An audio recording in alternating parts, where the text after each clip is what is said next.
ಏಕಲ ವಲ್ಲಭ ಕಮಲ್ ಹಾಸನ್ ಪುತ್ರಿ ಶ್ರುತಿ ಹಾಸನ್ ಬ್ರೇಕಪ್ ವಿಚಾರ ಭಾರಿ ಸುದ್ದಿಯಾಗ್ತಿದೆ. 2 ವರ್ಷಗಳ ಹಿಂದೆ ಮೈಕಲ್ ಕೊರ್ಸಲೆಗಿಂತ ದೂರ ಆಗಿದ್ದ ಶ್ರುತಿ ಹಾಸನ್ ಆ ನಂತರ ಶಂತನು ಹಜಾರಿಕಾ ಜೊತೆ ಸ್ನೇಹ ಬೆಳೆಸಿದ್ರು. ಆದ್ರೆ ಈಗ ಶಂತನು ಹಜಾರಿಕಾನಿಂದಲೂ ದೂರ ಆಗಿದ್ದಾರೆ ಅನ್ನೋ ಸುದ್ದಿ ಹಲ್ಚಲ್ ಎಬ್ಬಿಸಿದೆ.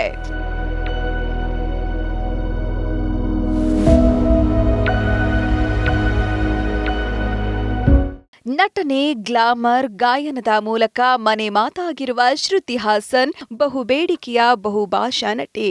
ಆಗಾಗ ಸಿನಿಮಾ ವಿಚಾರಕ್ಕೆ ಗಮನ ಸೆಳೆದಿದ್ದ ಈ ಸುಂದರಿ ಈಗ ಬ್ರೇಕಪ್ ವಿಚಾರಕ್ಕೆ ಸುದ್ದಿಯಾಗ್ತಿದ್ದಾರೆ. ಹೌದು, ಶ್ರುತಿ ಹಾಸನ್ 2 ವರ್ಷಗಳ ಹಿಂದೆಗಷ್ಟೇ ವಿದೇಶಿ ಮೂಲದ ಕಲಾವಿದ ಮೈಕಲ್ ಕೊರ್ಸಲ್ ಎನ್ನುವವರ ಜೊತೆ ಓಡಾಡ್ತಿದ್ರು. ಅವರೇ ತನ್ನ ಬಾಯ್ ಫ್ರೆಂಡ್ ಅಂತಾನೂ ಹೇಳಿಕೊಂಡಿದ್ರು. ಕಮಲ್ ಹಾಸನ್ ಅಭಿನಯದ ವಿಶ್ವರೂಪಂ 2 ಚಿತ್ರದಲ್ಲಿ ಮೈಕಲ್ ರಷ್ಯನ್ ಯೋಧನ ಪಾತ್ರದಲ್ಲಿ ಅಭಿನಯಿಸಿದ್ರು. ಇನ್ನೇನು ಇವರು ದಾಂಪತ್ಯ ಜೀವನಕ್ಕೆ ಕಾಲಿಡ್ತಾರೆ ಅಂತ ಎಲ್ಲರೂ ಭಾವಿಸ್ತಿರುವಾಗ್ಲೇ ಇದ್ದಕ್ಕಿದ್ದಂತೆ ಇಬ್ಬರು ದೂರಾಗಿ ಬಿಟ್ರು. ಮೈಕಲ್ ದೂರಾಗ್ತಿದ್ದಂತೆ ಶಂತನು ಹಜಾರಿಕಾ ಜೊತೆ ಸ್ನೇಹ ಬೆಳೆಸಿದ್ರು. ಆದ್ರೆ ಶಂತನು ಹಜಾರಿಕಾ ಜೊತೆಗಿನ ಸಂಬಂಧನೂ ಈಗ ಮುರಿದು ಬಿದ್ದಿದ್ಯಂತೆ.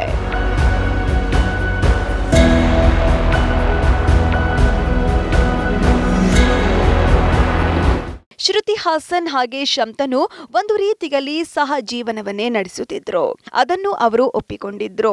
ಆದ್ರೆ ಕೆಲ ಮಾಹಿತಿ ಪ್ರಕಾರ ಶ್ರುತಿ ಹಾಸನ್ ಶಂತನುನಿಂದ ದೂರವಾಗಿದ್ದಾರಂತೆ. ಇದಕ್ಕೆ ಸಾಕ್ಷಿ ಎನ್ನುವಂತೆ ತಮ್ಮ ಸೋಷಿಯಲ್ ಮೀಡಿಯಾ ಖಾತೆಯಲ್ಲಿ ಜೊತೆಗಿರುವ ಫೋಟೋ ಡಿಲೀಟ್ ಮಾಡಿದ್ದಾರೆ. ಸೋಷಿಯಲ್ ಮೀಡಿಯಾ ಖಾತೆಗಿಂತ ಅನ್ಫ್ರೆಂಡ್ ಮಾಡಿಕೊಂಡಿದ್ದಾರೆ.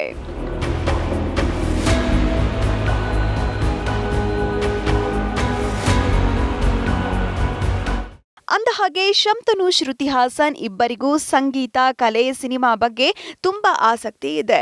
ಇಬ್ಬರ ಅಭಿರುಚಿ ಒಂದೇ ಆಗಿದ್ರಿಂದ ಬೇಗ ಸ್ನೇಹ ಬೆಳೆಯಿತು.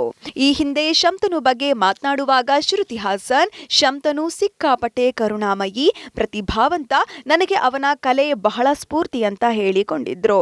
ಅಷ್ಟೇ ಅಲ್ಲ, ನಮ್ಮಿಬ್ಬರ ಆಲೋಚನೆಗಳು ಒಂದೇ ರೀತಿ ಇದೆ ಅಂತಾನೂ ಹೇಳಿದ್ರು. ಆದ್ರೆ ಈಗ ಇಬ್ಬರು ಬೇರೆ ಬೇರೆ ಆಗಿದ್ದಾರಂತೆ.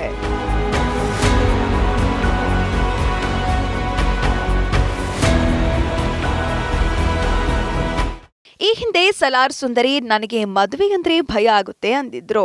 ನನ್ನ ಪೋಷಕರು ಮದುವೆ ಬಗ್ಗೆ ಒಳ್ಳೆಯ ಉದ್ದೇಶ ಹೊಂದಿದ್ರು. ಮದುವೆಯಲ್ಲಿ ಎಲ್ಲವೂ ಚೆನ್ನಾಗಿರ್ದೇನೂ ಇರಬಹುದು. ಆದ್ರೆ ನಾನು ಯಾವುದು ಒಳ್ಳೆಯದು ಅದರ ಕಡೆ ಗಮನ ಕೊಡ್ತೀನಿ. ನನ್ನ ಅಪ್ಪ ಅಮ್ಮ ಮದುವೆ ಆಗಿ ಚೆನ್ನಾಗಿ ಬಾಳೋಕೆ ಆಗ್ಲಿಲ್ಲ, ಹಾಗಂತ ನಾನು ಮದುವೆ ಆಗ್ಬಾರ್ದು ಅಂತಲ್ಲ ಅಂದಿದ್ರು.